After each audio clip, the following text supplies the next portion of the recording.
بلا تاخیر آپ کے سامنے میں دعوت خطاب دینا اپنے استاد محترم استاد الحدیث مدرس جامعہ ابی ہریرہ کوٹ بونی داس فضیلت الشیخ حضرت حافظ محمد سلمان غنی صاحب حافظہ اللہ تعالی متعین اللہ بطول حیاتی، میں انہوں کی ملتمسہ کہ آپ کے سامنے اپنے مخصوص انداز خطاب فرما دیں۔ السلام علیکم ورحمۃ اللہ وبرکاتہ۔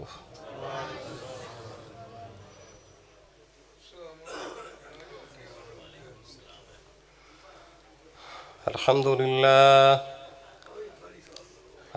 للہ نحمده ونستعینه ونستغفره ونعوذ باللہ من شرور انفسنا ومن سیئات اعمالنا، من يهده الله فلا مضل له ومن يضلله فلا هادي له، وأشهد أن لا إله إلا الله وحده لا شريك له، وأشهد أن محمدًا عبده ورسوله، فإن خير الحديث كتاب الله، وخير الهدي هدي محمد صلى الله تعالى عليه وسلم، وشر الأمور محدثاتها وكل محدثة بدعة وكل بدعة ضلالة وكل ضلالة في النار، أما بعد فأعوذ بالله من الشيطان الرجيم، بسم الله الرحمن الرحيم، الذين آتيناهم الكتاب يتلونه حق تلاوته أولئك يؤمنون به ومن يكفر به فأولئك هم الخاسرون۔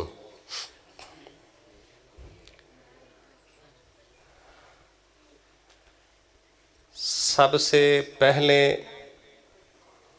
اور بڑی اہم گزارش،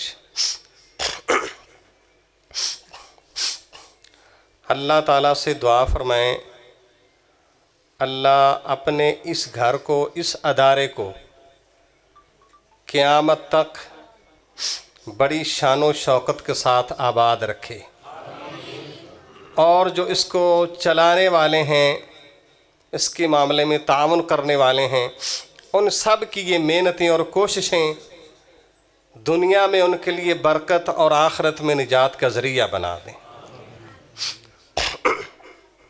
کیونکہ سیدنا عبداللہ بن عباس رضی اللہ تعالیٰ عنہ فرمایا کرتے تھے، طبرانی کے اندر یہ حدیث موجود ہے کہ ایسی جگہیں جہاں پر قرآن پڑھا اور پڑھایا جاتا ہے، آسمان کے فرشتوں کو یہ اس طرح چمکتی نظر آتی ہیں جس طرح ہمیں زمین پر بیٹھ کر آسمان کے تارے چمکتے نظر آتے ہیں۔ یہ قرآن کی عظمت ہے۔ تو اللہ تبارک و تعالیٰ نے ایک بات فرمائی ہے کہ وہ لوگ جن کو ہم نے کتاب عطا فرمائی ہے وہ اس کی تلاوت اس طرح کرتے ہیں جس طرح تلاوت کرنے کا حق ہوتا ہے۔ یہی لوگ حقیقت میں اس پر ایمان رکھنے والے ہیں، اور جو اس کا حق ادا نہیں کرتے وہ لوگ گھاٹے میں، نقصان میں اور خسارے میں جا رہے ہیں۔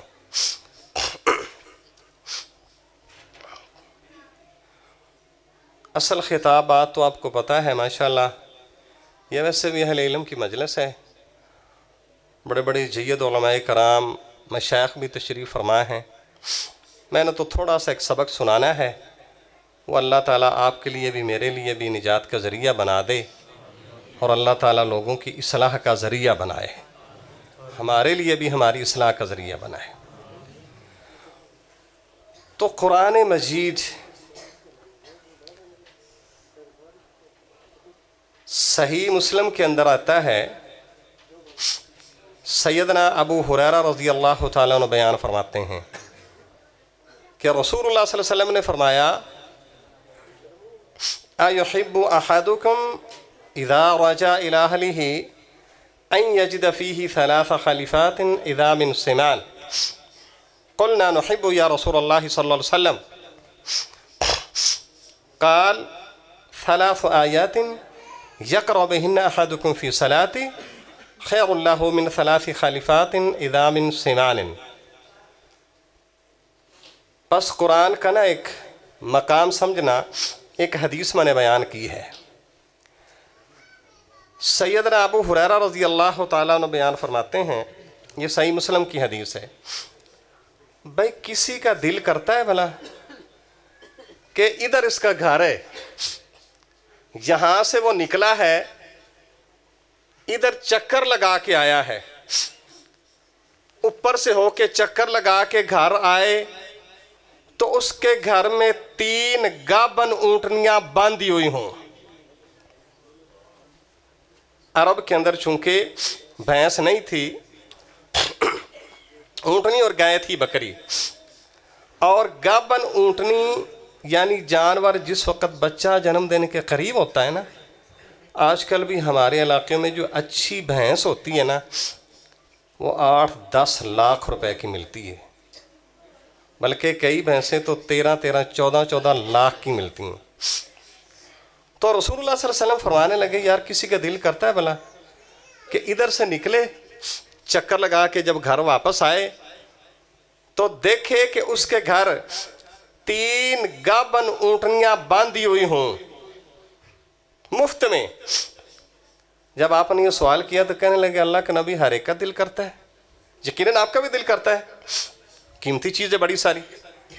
عرب کی جب جانور بالکل سونے کے قریب ہوتا ہے نا، بڑا اس کا ریٹ ہوتا ہے، بڑی اس کی شان و شوکت ہوتی ہے، اس کا انداز ہی اپنا ہوتا ہے.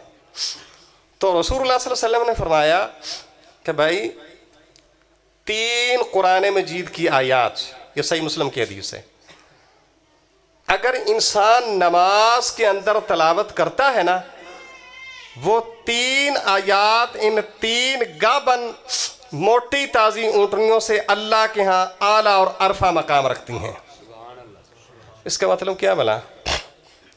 ایک قاری صاحب نے نا اگر 3 آیات کسی کو سکھائی ہیں، ایک قاری صاحب نے 2 آیات بچے کو سکھائی ہیں، ایک قاری صاحب نے 1 آیت بچے کو پڑھنی سکھائی ہے، اس کی فیس آپ ایک گابن اونٹنی یعنی 6-7 لاکھ روپیہ بھی دینا تو اللہ کے نبی فرماتے ہیں حق نہیں ادا ہو سکتا ہے. لوگ تو دیکھ کے سمجھتے ہیں نا کہ شاید 20-25 ہزار دے کر ہم تنخواہ دیتے ہوتے ہیں. تو رسول اللہ صلی اللہ علیہ وسلم نے فرمایا تھا وہ 3 آیات 3 اونٹنیاں جو ہے نا یہ 3 آیات کا مقابلہ نہیں کر سکتی. اب اس کے بعد اگلی حدیث، اس حدیث کے راوی سیدنا عقبہ بن عامر رضی اللہ تعالیٰ عنہ ہیں، یہ بھی صحیح مسلم کی ہے. رسول اللہ صلی اللہ علیہ وسلم ہجرت تشریف سے پہلے، ہجرت کرنے سے پہلے آپ نے سیدنا عبداللہ بن ام مکتوم رضی اللہ تعالیٰ عنہ اور سیدنا مصعب بن عمیر، آپ نے ہجرت سے 3 سال پہلے ان کو بھیج دیا تھا مدینے کے اندر. انہوں نے جا کر اسد بن زرارہ رضی اللہ تعالیٰ عنہ ان کے گھر مدرسہ کھول لیا تھا. اور حالانکہ مصعب بن عمیر کون تھے بنا؟ عرب کے شہزادے تھے، بڑے سونے پہ سودا کہ ان کی شکل بھی رسول اللہ صلی اللہ علیہ وسلم کے ساتھ ملتی تھی. یہی وجہ ہے جب یہ شہید ہوئے جنگ احد پر تو لوگوں نے کہہ دیا تھا، جھوٹی افواہ پھیلا دی تھی کہ نعوذ باللہ رسول اللہ صلی اللہ علیہ وسلم شہید ہو گئے. یہ صبح سوٹ اور پہنتے تھے، شام اور پہنتے تھے، جس گلی سے گزرتے تھے سمیل اتنی خوشبو اعلیٰ استعمال کرتے تھے کہ لوگ کہتے تھے کہ اس گلی سے مصعب گزر کے گیا ہے. رسول اللہ صلی اللہ علیہ وسلم نے ہجرت سے 3 سال پہلے، یہ تو سیدنا براء بن عازب فرماتے ہیں، صحیح بخاری میں آتا ہے، یہ مدینے پہنچ چکے تھے. یہ لوگوں کو بار دعوت دیتے. سیدنا عبداللہ بن ام مکتوم تھے نبینے، وہ گھر بیٹھے ہوتے تھے، ان کے پاس لوگ قرآن سننے کے لیے آتے. ان کی کوشش سے بنو وائل اور بنو ختمی کے علاوہ مدینے کے ہر گھر اور ہر قبیلے میں کچھ نہ کچھ بندے مسلمان ہو چکے تھے. بس اب رسول اللہ صلی اللہ علیہ وسلم جب مدینے میں تشریف لے گئے ہیں، سب سے پہلا کام آپ نے مدرسہ بنایا ہے، مسجد بنائی ہے. اب اس مدرسہ جس کو صفہ کہتے تھے 400 اسٹوڈنٹ ہے، اس میں 80 وہاں پہ رہتے ہیں، بقیہ پڑھ کے چلے جاتے ہیں. اور صحیح بخاری میں آتا ہے، سنن نسائی میں آتا ہے، سنن ترمذی میں آتا ہے. زکوٰۃ فرض تو مکے میں ہو گئی تھی. اس کی صحیح بخاری کے اندر دلیل ہے، جب سیدنا ابو سفیان رضی اللہ تعالیٰ سے ان لوگوں نے پوچھا تھا حبشہ والوں نے کہ اس کی تعلیم کیا ہے، تو انہوں نے اس وقت لفظ بولے تھے کہ وہ ہمیں نماز پڑھنے کا اور زکوٰۃ دینے کا حکم دیتے ہیں. اور 8 ہجری تک جب تک مکہ فتح نہیں ہوا، یہ صحیح بخاری میں آتا ہے، مسجد نبی میں ایک جگہ بنی ہوئی تھی، وہاں پر لوگ اپنا صدقہ صدقات جمع کرواتے، وہ رسول اللہ صلی اللہ علیہ وسلم اٹھا کے صفہ کے طلباء کو کھلا دیتے تھے. اگر آپ کے پاس کہیں سے تحفہ آتا وہ خود بھی کھاتے اور ان کو بھی شامل فرماتے. سیدنا عقبہ بن عامر رضی اللہ تعالیٰ عنہ بیان فرماتے ہیں، اس مدرسے میں ہم بیٹھے ہوئے تھے، خرج علینا رسول اللہ صلی اللہ علیہ وسلم ونحن فی الصفہ قال ایکم یحب ان یغدو الی بطحان او العقیق فیاتی بناقتین قوماوین فی غیر اثم ولا قطع رحم قلنا نحب یا رسول اللہ صلی اللہ علیہ وسلم قال افلا یغدو احدکم من المسجد یعلم او یقرأ آیتین من کتاب اللہ خیر اللہ من ناقتین قوماوین. سیدنا عقبہ بن عامر رضی اللہ تعالیٰ عنہ بیان فرماتے ہیں کہ ہم بیٹھے ہوئے تھے صفہ مدرسہ میں، رسول اللہ صلی اللہ علیہ وسلم نے فرمایا اب عقیق نامی جگہ پر اور بطحان نامی جگہ پر جانوروں کی منڈیاں لگتی تھی جس طرح ہمارے لگتی ہوتی ہیں. تو رسول اللہ صلی اللہ علیہ وسلم فرمانے لگے بھائی کسی آدمی کا دل کرتا ہے کہ روزانہ عقیق نامی جگہ پر جائے یا بطحان نامی جگہ پر جائے اور 2 بہترین کوہانوں والی اونٹنیاں کسی کا حق مارے، رشتہ دار کا حق مارے بغیر فری میں مفت میں لے کے آ جائے. رسول اللہ صلی اللہ علیہ وسلم نے فرمایا کہ عقیق نامی جگہ اور بطحان نامی جگہ پر منڈی لگتی تھی جانوروں کی. آپ نے فرمایا کہ کس کا دل کرتا ہے وہاں روزانہ جائے تو 2 اونٹنیاں مفت فری میں لے کے آ جائے. صحابہ فرمانے لگے اللہ کے نبی ہم سب کا دل کرتا ہے. تو رسول اللہ صلی اللہ علیہ وسلم نے فرمایا افلا یغدو احدکم الی المسجد یقرأ او یعلم آیتین من کتاب اللہ خیر اللہ من ناقتین قوماوین حسنتین. رسول اللہ صلی اللہ علیہ وسلم نے فرمایا انسان یار ایسا نہیں کر سکتا کہ صبح مسجد میں جائے 2 قرآن مجید کی آیات کی تلاوت خود کر لے یا 2 آیات کسی بچے کو سکھا دے، یہ 2 بہترین کوہانوں والی اونٹنیوں سے بھی اعلیٰ اور افضل مقام رکھتی ہیں. حالانکہ اونٹنی اس وقت عرب کے اندر سب سے اب بھی بڑی مہنگی اونٹنی بڑی مہنگی ہے. اب رسول اللہ صلی اللہ علیہ وسلم سیدنا نواس بن سمار رضی اللہ تعالیٰ عنہ بیان فرماتے ہیں، یہ بھی صحیح مسلم میں آتا ہے کہ رسول اللہ صلی اللہ علیہ وسلم اب دیکھو قرآن پڑھنے والے پڑھانے والے انسان ہیں، آدم کے بچے ہیں، ان سے غلطی ہونی ہے، ہر صورت ہونی ہے، ہو کے رہنی ہے، کیونکہ یہ کون سے کوئی خالق ہیں، یہ تو آدم کے بیٹے ہیں، ان سے غلطی ہونی ہے، بھول بھی ہونی ہے، سہو بھی ہونی ہے، عمدن بھی ہونی ہے، خطن بھی ہونی ہے، سب کچھ ہونا ہے، سرن بھی جہرن بھی سب کچھ ہونا ہے. اب قرآن پڑھنے اور پڑھانے والے یہ پھنس جاتے ہیں. فیصلہ ہوتا ہے کہ بھائی ان کی نیکیاں کم ہیں، گناہ زیادہ ہیں، اس لیے ان کو نہ جہنم کی طرف لے جانا ہے. تو سیدنا نواس بن سمار رضی اللہ تعالیٰ عنہ بیان فرماتے ہیں یؤتی بالقرآن وأهله الذين كانوا يعملون به تقدمه سورة البقرة وآل عمران ضرب الرسول الله صلی اللہ علیہ وسلم 3 امثال ما نسيتهن.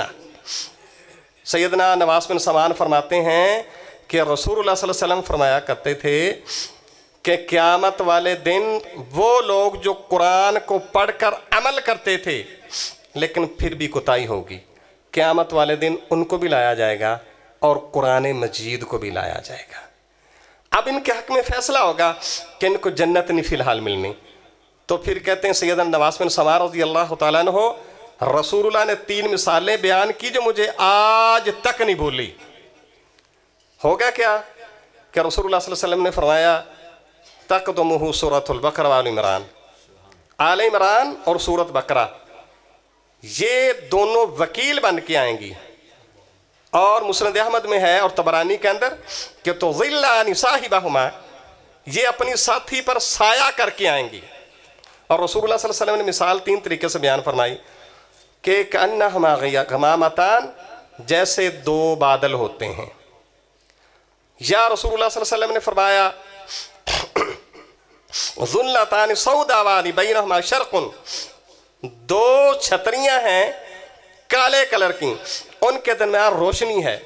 یا رسول اللہ صلی اللہ علیہ وسلم نے فرمایا کہ جس طرح آسمان پر آپ دیکھتے ہیں پرندے اڑ رہے ہوتے ہیں، بڑے لائن کے انداز میں جا رہے ہوتے ہیں صف باندھ کر، یہ سورت بقرہ اور آل عمران آگے آگے ایسے آئیں گی، قرآن پیچھے ہوگا، اور جو پڑھتا تھا عمل کرتا تھا لیکن کمی کوتاہی کی وجہ سے اس کے خلاف فیصلہ ہوا ہے، وہ پیچھے آ رہا ہے. رسول اللہ صلی اللہ علیہ وسلم نے فرمایا یہ دونوں تو حاجان عن صاحبہما، اللہ کی طرف سے چونکہ اعلان ہو چکا ہوگا کہ اس بندے نے ابھی دوزخ میں جانا ہے، دوزخ میں جانا ہے. تو رسول اللہ صلی اللہ علیہ وسلم نے فرمایا یہ دونوں اللہ کی عدالت میں جھگڑا کریں گی. اللہ جو بھی ہے ٹھیک ہے، گنہگار صحیح، اس نے بڑیاں خطائیں کی ہیں، بڑیاں غلطیاں کی ہیں، لیکن اس کو دوزخ میں ہم نے نہیں جانے دینا. سیدھی سی بات ہے، کیونکہ یہ ہمیں پڑھا کرتا تھا. سیدنا ابن حضرت عباس رضی اللہ تعالیٰ عنہ، سیدنا ابو سفیان رضی اللہ تعالیٰ عنہ بیان فرماتے ہیں، مسند احمد میں آتا ہے، جب ایک دفعہ حین حمی الوطیس قال رسول اللہ صلی اللہ علیہ وسلم نادی صحابہ سورۃ البقرہ، لڑائی بہت زیادہ گھمسان کی جنگ پھنس گئی کافروں کے ساتھ، اور رسول اللہ صلی اللہ علیہ وسلم نے فرمایا عباس چچا اور ابو سفیان رضی اللہ تعالیٰ عنہ کو جو آپ کے سسر مبارک تھے، ان کو فرمایا جو سورت بقرہ کی تلاوتیں کرتے ہیں نا ان کو بلاؤ، دوڑ کے آؤ، اب ان کی ہمیں بڑی ساری ضرورت ہے، کیونکہ سورت بقرہ نے جو ان کو پڑھتے ہیں ان کو پریشان نہیں ہونے دینا اصل میں. تو پھر ایک آدمی کے متعلق فیصلہ کچھ اور ہوا تھا، اور یہ سورت بقرہ اور آل عمران یہ اللہ سے جھگڑ کر، رسول اللہ صلی اللہ علیہ وسلم فرمایا کرتے تھے القرآن شافی مشفع ماہل مصدق. رسول اللہ صلی اللہ علیہ وسلم فرمایا کرتے تھے بھائی قرآن سفارش خالی نہیں کرے گا، سفارش کرے گا تو سفارش اپنی قبول بھی کروائے گا، اور جھگڑا کرے گا تو اپنی بات اللہ سے منا کے بھی اٹھے گا کہ اللہ جو صحیح. لیکن چونکہ یہ ہمیں مجھے پڑھا کرتا تھا، مجھے عمل کرتا تھا، غلطی ہو ہی گئی ہے نا، اس کو معاف کر دیا جائے، اس کو جہنم میں نہیں جانے دیں گے. وہ ایسے ہی سیدنا عبداللہ بن عمر رضی اللہ تعالیٰ عنہ بیان فرماتے ہیں، سنن ترمذی کے اندر حدیث ہے، مسند احمد کے اندر بھی، طبرانی کے اندر بھی، کہ رسول اللہ صلی اللہ علیہ وسلم نے فرمایا ثلاثۃ لا یحولہم الفزع الاکبر ولا ینالہم الحساب وہم علی کثبان من المسک حتی یفرغ من حصائب الخلائق رجل قرأ القرآن ابتغاء وجہ اللہ واما به قوم هم راضون به ورجل داعٍ يدعو الى الصلوات ابتغاء وجہ اللہ عبد احسن فیما بین وبین موالیہ. رسول اللہ صلی اللہ علیہ وسلم نے فرمایا، اس کی سند بھی حسن ہے، 3 بندے ہیں ان کا قیامت والے دن حساب و کتاب نہیں ہونا. سند ٹھیک ہے الحمدللہ. 3 بندے ہیں ان کا قیامت والے دن حساب و کتاب نہیں ہونا، اور جب تلک دیگر سارے لوگوں کا حساب نہیں ہوتا اتنی دیر اللہ تعالیٰ نے ان کو اپنے پاس کستوری کے بنے ہوئے ممبروں کے اوپر بٹھا دینا ہے کہ بیٹھ جاؤ ادھر، میں ذرا ان کے چیک کر لوں یہ کیا کرتے رہیں. کیونکہ قرآن کے 16 پارے میں آتا ہے نا، ایک آدمی اٹھے گا نبینا ہو جائے گا، دنیا میں نبینا نہیں تھا، وہ کہے گا اللہ لما حشرتنی اعمی قد کنت بصیرا، میرے اللہ میں تو بالکل ٹھیک تھا، اب نبینا کیوں آؤں؟ اللہ فرمائیں گے بات یہ ہے ہم نے آپ کو آنکھیں دی تھی، قرآن بھی نازل کیا تھا، جن آنکھوں نے قرآن نہیں نہ پڑھا اب ہم ان کو بنائی دینے کے مجاز ہی نہیں ہیں، ہمارا دل بھی نہیں کرتا ان کو آنکھیں دیں. ان کو پتہ نہیں لگا ہمارا پیغام تھا، ہم نے ایک نوٹس بھیجا تھا، اس نوٹس کو پڑھنا ہے، چیک کرنا کیا لکھا ہوا اس میں. تو رسول اللہ صلی اللہ علیہ وسلم نے فرمایا 3 بندے ہیں ان کا حساب و کتاب بھی نہیں ہونا، اور لا یحولہم الفزع الاکبر، قیامت کے دن کی گھبراہٹ نے، بے چینی نے، تلخی نے ان کو پریشان بھی نہیں کرنا. انہوں نے کستوری کے بنے ہوئے ممبروں کے اوپر بیٹھ جانا ہے جب تک دیگر لوگوں کا حساب و کتاب نہیں ہوتا. 3 بندے ہیں. سمجھ لگ رہی ہے میری بات کی یار؟ تو رسول اللہ صلی اللہ علیہ وسلم نے فرمایا پہلا بندہ رجل قرأ القرآن ابتغاء وجہ اللہ واما به قوم وهم راضون به. لوگ خواہ مخواہ اپنے آپ کو چھوٹا سمجھتے ہیں، احساس کمتری کا شکار ہوتے ہیں.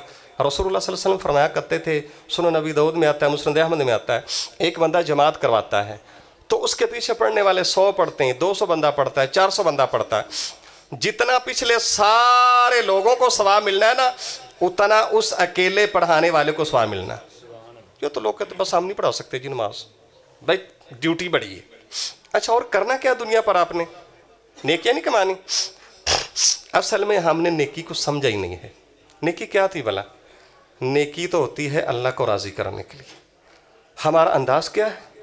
ہم کو نیکی کریں گے، اگر کوئی رسپانس ملا ہے، اوکے کچھ ہوا ہے، کوئی پروٹوکول ملا ہے، ٹھیک ہے، نہیں تو منہ بنا لیں گے. لو جی ہم تو اس مسجد میں جایا کرتے تھے، اب نہیں جاتے، اور بس جی وہ مسجد قاری صاحب دی اپنی جگیر بنی ہوئی ہے، میں تو کہتے پیسے بھی نہیں دیتے، اسی کا نہیں جانا. دیکھیں یارو، بڑے بڑے لوگ ایسے ہیں، میں نے بڑے بڑے فن خان دیکھیں، ان کو بھائیوں سے بھی مار پڑتی، سسرالیوں سے بھی پڑتی، سب کچھ ہوتا ہے. اچھا سب کے ساتھ کمپرومائز ہو جاتا ہے، اگر شیطان نہیں نہ کرنے دیتا، صرف رب کے گھر کے ساتھ اس کا کمپرومائز نہیں ہوتا، رب کے ساتھ نہیں ہوتا. 4 ٹکے مسجد میں دے دیں، اگر اس کی بات نہیں مانے گی اس نے فوراً کہا نہیں جی اسی تو اس بات کدے گیا ہی نہیں ہے، وہ رب کا گھر ہے، آپ نے کیا اسی کے لیے دینا ہے.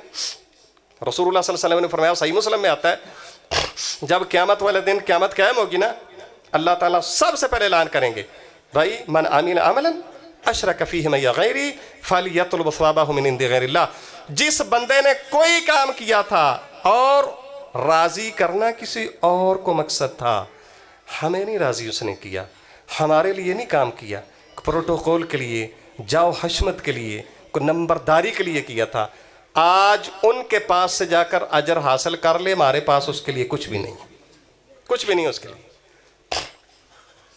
تو رسول اللہ صلی اللہ علیہ وسلم نے فرمایا ہے 3 بندے، ان کا حساب و کتاب بھی نہیں ہونا، قیامت کے دن کی گھبراہٹ ہے ان کو پریشان بھی نہیں کرنا، جب تک دیگر کا حساب و کتاب نہیں ہوتا اللہ نے ان کو کستوری کے بنے ہوئے ممبروں پر بٹھا دینا ہے.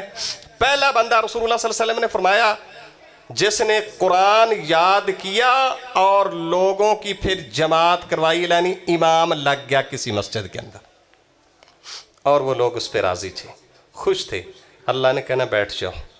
آپ کیا سمجھتے یار، جو یہ کتاب، بڑے بڑے ایسے بچے سال کے اندر قرآن حفظ کر لیتے ہیں، 1.5 سال کے اندر کر لیتے ہیں. پیچھے ایک بچہ مسجد مکرم کے اندر، اس نے 1 سال میں قرآن حفظ کیا پلس ترجمہ، اور پھر ترجمہ بھی سنتے رہے شیخ مالک بھنڈر صاحب حافظہ اللہ تعالی. آپ کیا سمجھتے ہیں کیسے بچے نالائق ہوتے ہیں؟ یہ جتنے آپ سمجھتے ہیں کوئی اسکالر بنا ہے، کوئی PhD بنا ہے، کوئی وکیل بنا ہے، کوئی ڈاکٹر بنا ہے، کوئی ہارٹ اسپیشلسٹ بنا ہے، یہ بلا ان بچوں سے زیادہ لائق ہیں، بڑے بڑے لائق ہیں. لیکن انہوں نے اپنی جوانیاں وقت اس کام میں گزارا ہے. اللہ تعالیٰ نے فرمایا بیٹھ جاؤ، مجھے پتہ ہے آپ کیا کرتے ہیں، آپ کا حساب و کتاب نہیں ہوگا، بیٹھ جاؤ، کوئی بات نہیں، بیٹھ جاؤ ادھر، بیٹھ جاؤ. اگر کوئی غلطی تھی تو ان کے حق میں فیصلہ نہیں ہو رہا، تو پھر رسول اللہ صلی اللہ علیہ وسلم فرمایا کرتے تھے اقرأ القرآن فإنہ یأتی یوم القیامۃ شفیعا لأصحابہ. پھر ان کے خلاف فیصلہ سنایا جائے گا تو قرآن خود اٹھ کے کھڑا ہو جائے گا. اللہ نہیں، ٹھیک ہے ہمارا بھی کچھ مقام ہے، ہماری بھی کوئی ویلیو ہے، میری بھی کوئی عزت ہے، میرا بندہ ہے، اس سے ہو گیا جرم، پھر کیا ہے، کوئی مسئلہ نہیں، اس کو دوزخ میں نہیں جانے دینا. دوسرا بندہ رسول اللہ صلی اللہ علیہ وسلم نے فرمایا داعٍ یدعو الی الصلوات ابتغاء وجہ اللہ، اللہ کی رضا کی خاطر اذان دینے والا بندہ. لوگ چھوٹی چھوٹی باتوں پر لڑ پڑتے ہیں. اچھا مولویوں سے کو کہنا، اچھا یہ عجیب قسم کے اسٹوڈنٹ ہیں، اللہ تعالیٰ ان کی عزتوں سے ہم کنار فرمائے، یہ جاتے پہلے ہی کہیں گے بھائی ہم نے اذان نہیں دینی ہے. اذان دینا پتہ کتنا ثواب ہے؟ صحیح بخاری میں آتا ہے یشہد لہ کل رطب ویابس یغفر لہ منتہا صوتی. ایک بندہ اللہ کی رضا کی خاطر اذان دیتا تھا، گنہگار ہے، انسان اس سے گناہ ہو جاتا ہے، اب اس کے متعلق فیصلہ یہ ہوا ہے کہ یہ بندہ فلاں غلطی کی وجہ سے بھائی دوزخ میں سے نہیں جانا. تو رسول اللہ صلی اللہ علیہ وسلم نے فرمایا دنیا کی ہر تر اور خشک چیز، یہ اینٹیں بھی، درخت بھی، حجر بھی، شجر بھی، جانور، جو اس کی آذان کی آواز سنتے تھے کہیں گے اللہ جو بھی ہے یہ لا اللہ اکبر کی صدا بلند کرتا تھا، یہ اشہد ان لا الہ الا اللہ کا نعرہ لگاتا تھا، یہ اشہد ان محمد رسول اللہ کا ورد کرتا تھا، یہ حی علی الصلاۃ کی صدائیں لگاتا تھا، اس کو ہم نے نہیں جانے دینا. پھر رسول اللہ صلی اللہ علیہ وسلم نے فرمایا ہوگا کیا کہ یہ یہاں پر اذان کہی ہے، دور تک جدھر تک آواز جاتی تھی اتنی ساری جگہ بخشش کی، معافی کی بھر کے نا اس کے پلڑے میں ڈال دی جائے گی اور اس کی بخشش ہو جائے گی. ہم لوگ کہتے ہیں جی ہمیں اذان دیتے شرم آتی ہے، ہم نے ڈیوٹی دینی نہیں، یہ بڑا ڈاڈا کام ہے. نہیں جی وہ انتظامیہ کرے، یہ تو بڑا اللہ کے بندو یہ بڑا سعادت والا کام. صحیح بات ہے، اس سے اوپر کو ہے کون نہیں. اور دوسرا بندہ یہ ہے اللہ کی رضا کی خاطر اذان دینے والا. اور تیسرا اگر ہم سمجھ جائیں بڑا کام ہے. تیسرا بندہ رسول اللہ صلی اللہ علیہ وسلم نے فرمایا وہ نوکر، وہ ملازم، وہ غلام، وہ متاحج، وہ ڈاکٹر، وہ وکیل، وہ استاذ، وہ کوئی بھی ہے جو ڈیوٹی دیتا ہے، ڈیوٹی پر اپنے اللہ کے ساتھ بھی وفاق رکھتا ہے اور اپنے مالک کے ساتھ بھی دیانتداری اور وفا کرتا ہوتا ہے. ہمارے معاشرے میں کیا ہوتا ہے، گھر والا گھر نہیں، ہمیں کسی کا ڈر نہیں، کوئی پوچھنے والا کوئی نہیں، جب چاہو آؤ جب چاہو چلے جاؤ، کہتے ہیں کوئی مسئلہ نہیں. صحیح مسلم میں آتا ہے کتاب المملوک غلاموں کے باب کے اندر سیدنا ابو ہریرہ فرمایا کرتے تھے لوگوں اب رسول اللہ صلی اللہ علیہ وسلم نے فرمایا تھا جو غلام نوکر ڈیوٹی کے اندر دیانتداری کرتا ہے اللہ اس کو اس کی ہر عبادت کا دورہ ثواب دیتے ہیں، دورہ، اور اس کا حساب و کتاب بھی نہیں ہونا. اگر تو بھائی سیدھی بات ہے کنفرم ہے کہ اللہ نے نہیں پوچھنا پھر جیسے مرضی کریں، نہیں تو اللہ بتا کیا فرماتے ہیں اوفوا بالعہد ان العہد کان مسئولا. یار ایک وعدہ جو کیا ہے آپ اس کو پورا کریں، کوئی اور پوچھے نہ پوچھے اللہ فرماتے ہیں میں نے ضرور پوچھنا ہے. کہ اس کو پورا نہیں کیا اس کو. اب رسول اللہ صلی اللہ علیہ وسلم کیا فرماتے ہیں ایسا غلام، نوکر، ملازم جو اپنے مالک کے ساتھ بھی خیر خواہی کرتا ہے، اپنے اللہ کے ساتھ بھی خیر خواہی کرتا ہے، اس کو اس کی ہر عبادت کا دورہ ثواب ملتا ہے. ہم میں سے کوئی بندہ عمرہ کرے گا اس کو ایک عمرے کا ثواب، اور ایسے بندے کو اللہ 2 عمروں کا ثواب. کوئی عمرہ کرتا ہے اس کو 1 حج کا ثواب، اور ایسے بندے کو اللہ ڈبل حج کا ثواب دے گا. ہمیں 27 گنا نماز ملتا ہے جماعت کے ساتھ پڑھنے کا ثواب، اس کو 56 گنا ملے گا.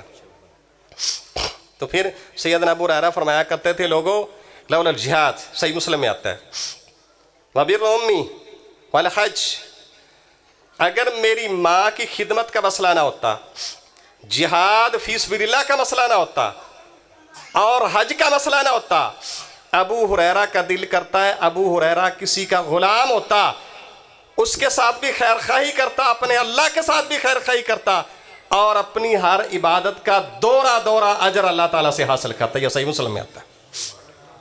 آپ کیا سمجھتے ہیں کچھ جو ہمیں پوچھے نا بس جیسے مرضی کر لیں، ہم رب کی عدالت لگنی ہے وہاں پر بڑا مسئلہ ہونا ہے، اس کو یاد رکھنا چاہیے. ویسے اللہ تعالیٰ معاف فرمائے ہم سب کو.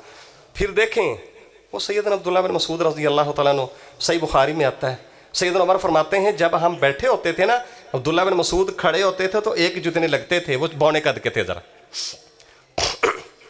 وہ عقبہ بن ابی معیط اور بدبخت جس نے رسول اللہ صلی اللہ علیہ وسلم پر اوجری پھینکی تھی، اسلام سے پہلے اس کی بکریاں چرایا کرتے تھے. رسول اللہ صلی اللہ علیہ وسلم اور سیدنا ابوبکر صدیق رضی اللہ تعالیٰ عنہ یہ گزرے ہیں. پوچھا ہے کوئی بکری دودھ دینے والی ہے؟ کہنے لگے جی ہاں ہے، لیکن بات یہ ہے بکریاں کسی کی ہیں میں نے ہاتھ نہیں لگانے دینا. اتنا سر ہے صرف 2.25 فٹ کے. نبی علیہ السلام بھی حیران ہو گئے.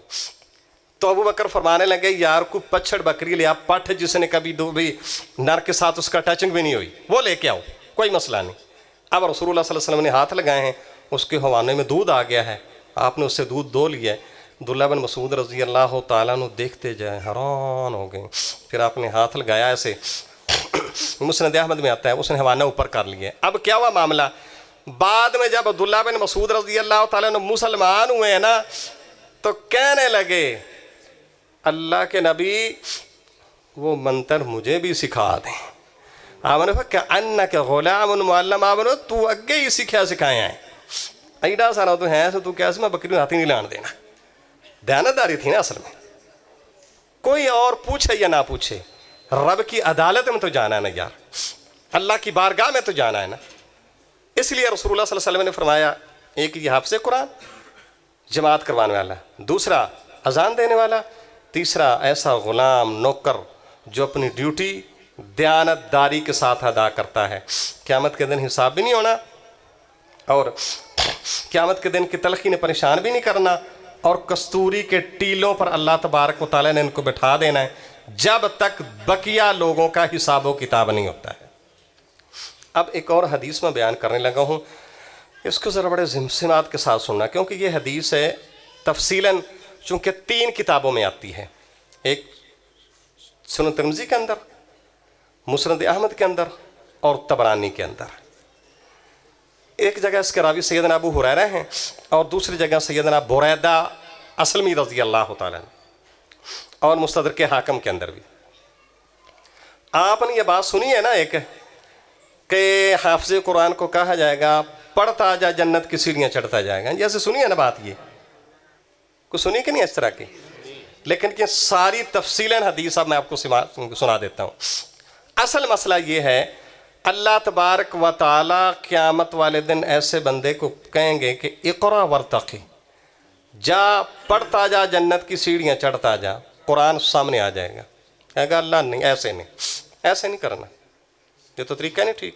سنن ترمذی میں آتا ہے، رسول اللہ صلی اللہ علیہ وسلم نے فرمایا ان القرآن یلقا صاحبہ حین ینشق من قبرہ، انسان جو ہی قبر سے نکلے گا، قرآن کر رجل الشاہد، ایک تھکے ہوئے مزدور آدمی کی طرح اس کے سامنے آ کے کہے گا ما تعریفنی، میں نے جاننا ہے؟ کہے گا اللہ معرف، میں تو نہیں جانتا آپ قرآن ہے. آپ کون؟ میں نہیں جانتا. قرآن کہے گا میں قرآن ہوں الذی اظمأتک بالنہار اسحرتک باللیل، میں وہ قرآن ہوں جس نے تجھے دن میں کھانے پینے نہیں دیا تھا، روزے پہ مجبور کیا تھا کہ روزہ رکھنا ہے.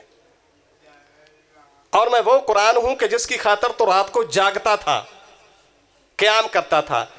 اب ہر بندہ، ہر تاجر اپنی تجارت پر خوش ہے، میں نے آج تجھے فائدہ پہنچانا ہے.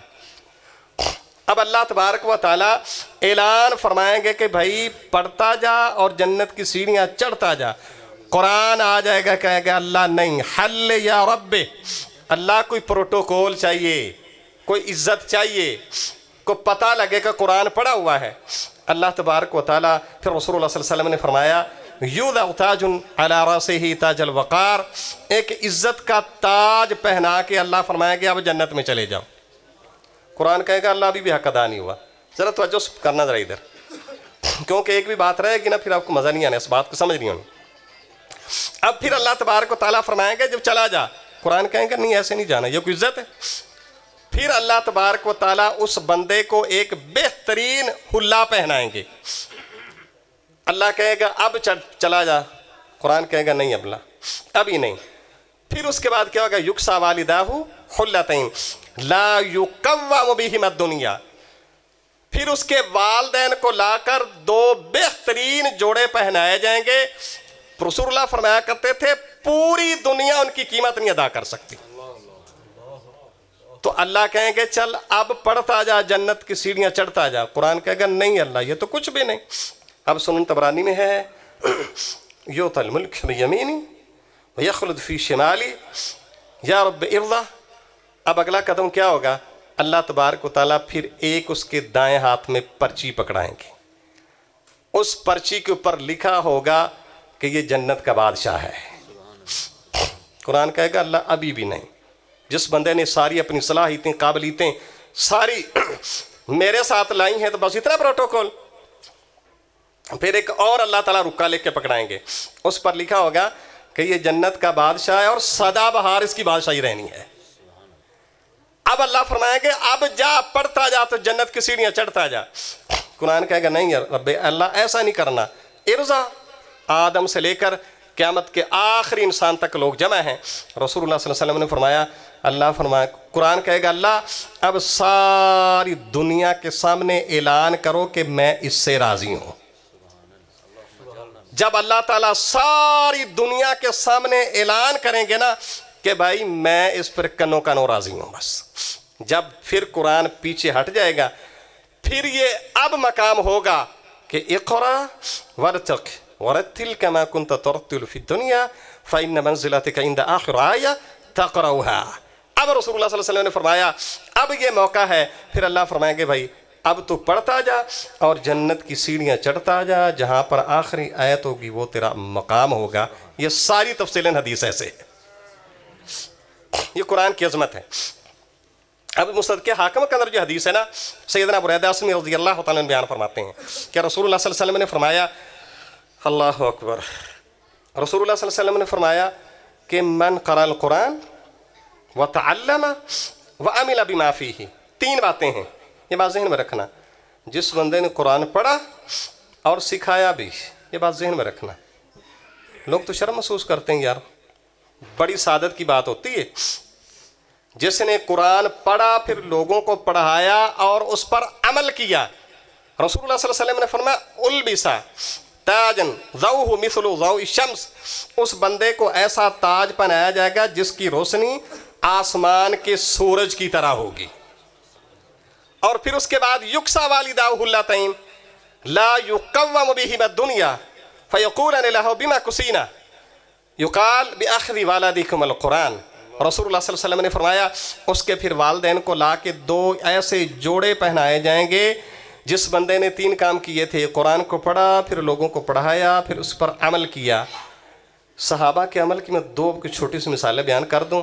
سیدنا معقل بن یسار رضی اللہ تعالیٰ عنہ صحابی رسول ہیں، ان کی ایک بہن ہے اماں جمیلہ رضی اللہ تعالیٰ عنہ، صحیح بخاری میں آتا ہے، ان کی شادی ہو جاتی ہے اپنے سگے چچا کے بیٹے کے ساتھ، بس کسی وجہ سے کیا معاملہ ہوا، کچھ مسئلہ خراب ہوا، انہوں نے طلاق دے دی۔ اب 1 ماہ گیا، 2 3 4 5 6 ماہ 7 گزر گئے، بعد میں دونوں کو سمجھ آئی کہ یار سلو کر لینی چاہیے۔ اب یہ معقل بن یسار کا جو بہنوئی تھا نا سیدنا عاصم رضی اللہ تعالیٰ، وہ آ کے دوبارہ کہنے لگے، چچا کا بیٹا لگتا تھا، کہ یار میں نے نا دوبارہ رشتہ دے دے۔ اس نے کہا واللہ، انہوں نے کہا قسم چک کے، کیا آپ جیسے آدمی کو بندہ رشتہ دے؟ یہ ایک فطری بات ہے، جس نے کسی کی بہن کو طلاق دی ہو کوئی محبت اس سے نہیں کرتا، یہ مسئلہ ایسا ہے۔ اب وہ کہنے لگا اللہ کی قسم آپ جیسے لوگوں کے ساتھ نکاح نہیں کیا جاتا۔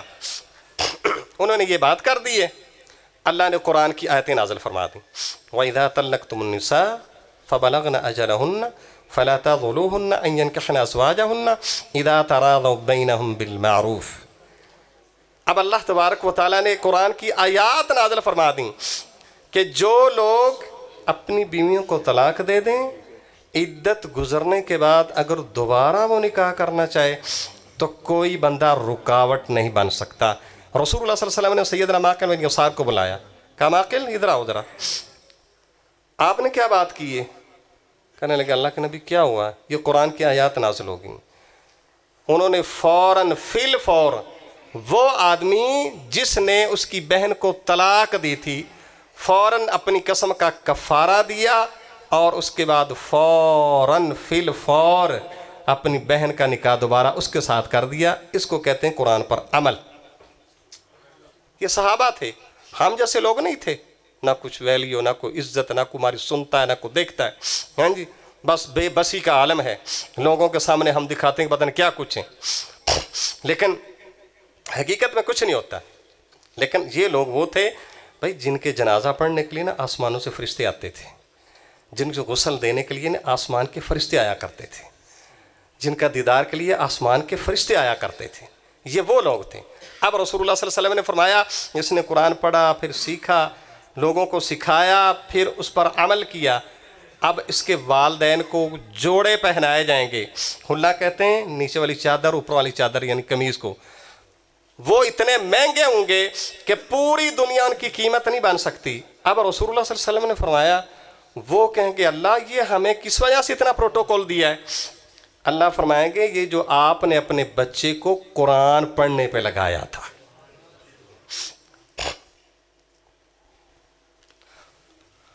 ہاں جی، اس کے بعد اگلی حدیث، ٹائم تو بس اطلاع آ رہی ہے کہ بس ختم کر دیں، ایک حدیث بیان کر کے ختم کر دیتا ہوں۔ سیدنا ابو امامہ باہلی رضی اللہ عنہ اس حدیث کے راوی ہیں۔ سنن موجم طبرانی کے اندر حدیث ہے کہ رسول اللہ صلی اللہ علیہ وسلم نے فرمایا من غدا الى المسجد لا يريد الا ان يتعلم ويعلم خيرا كان له كاجر حاج تاما حجته، کہ رسول اللہ صلی اللہ علیہ وسلم نے فرمایا جو بندہ اللہ کے گھر میں اس لیے جاتا ہے کہ جا کے قرآن کی ایک آیت سیکھنی ہے یا کسی کو سکھانی ہے، تو رسول اللہ صلی اللہ علیہ وسلم نے فرمایا اس بندے کو ایک مکمل حج کا ثواب ملتا ہے، مکمل حج کا۔ اور صحیح بخاری میں آتا ہے، سیدنا جابر رضی اللہ تعالیٰ عنہ بیان فرماتے ہیں کان رسول اللہ یجمع بین الرجلین فی قتل احد یقول ایم اکثر للقرآن اذا قدموا الى احد اشیر فی اللحد قدم فی اللحد۔ رسول اللہ صلی اللہ علیہ وسلم جب جنگ احد کے شہداء کو دفن کر رہے تھے نا، رسول اللہ صلی اللہ علیہ وسلم پوچھنے لگے جب دفن کی باری آتی بھائی ان میں سے قرآن کون پڑھا ہوا ہے زیادہ؟ پتہ لگتا نا یہ قرآن زیادہ پڑھا ہوا ہے، آپ اس کو پہلے لحد میں رکھتے، اس کے بعد پھر دوسرے کا نمبر۔ اور ایک حدیث میں آتے کہ یہ قیامت والے دن ان کا قائد بن کے اٹھے گا۔ صحیح مسلم کی حدیث ہے کہ رسول سیدنا عمر رضی اللہ تعالیٰ عنہ نے نافع بن عبد الحارث کو مکے کا گورنر بنایا تھا۔ عصفان نامی جگہ پر میٹنگ تھی، جس طرح بادشاہ کرتے ہوتے ہیں وزیروں کی نیچے گورنروں کی۔ تو سیدنا عمر رضی اللہ تعالیٰ نے فرمایا جب آئے حضرت نافع بن عبد الحارث کہ من استعملت اہل الوادی کی مکے کی ذمہ داری کس کو دے کے آئے ہیں؟ کہنے لگے میں ابن ابزہ کو دے کے آئے ہوں۔ کہنے لگے وہ کون ہے؟ کہنے لگے جی مولا میں موالی نا، وہ تو ہمارے غلاموں میں سے غلام ہے۔ حضرت عمر فرمانے لگے مکہ شہر مسلمانوں کی سب سے اہم جگہ، مرکز مسلمانوں کو، اور اس کا گورنر ایک اب غلام کو بنا کے آئے ہیں۔ کہنے لگے امیر المومنین لِأَنَّهُ أَقْرَأُهُمْ لِكِتَابِ اللَّهِ عَالِمٌ بِالْفَرَائِضِ، میں نے پورے مکے میں دیکھا ہے اس سے زیادہ قرآن پڑھا ہوا کوئی نہیں تھا، فرائض کا علم بھی اسی کو تھا، وراثت کا علم۔ جب یہ ان کو بات سنائی نا، سیدنا عمر فرمانے لگے اما ان نبیکم قد قال ان اللہ یرفع بهذا الکتاب اقواما ویضع بآخرین۔ ہاں بات اب سمجھ آئی ہے کہ رسول اللہ صلی اللہ علیہ وسلم نے فرمایا تھا جو بندہ اس کتاب کے ساتھ تعلق جوڑے گا اللہ اس کی شان کو بلند کر دے گا۔ وہ بندہ جو کل منڈیوں میں خود بکا کرتا تھا، اس کا ریٹ لگتا تھا، غلام تھا، قرآن پڑھا ہے، آج مکے کا سربراہ بن گیا ہے۔ یہ قرآن کی عظمت ہے۔ وآخر دعوانا الحمدللہ۔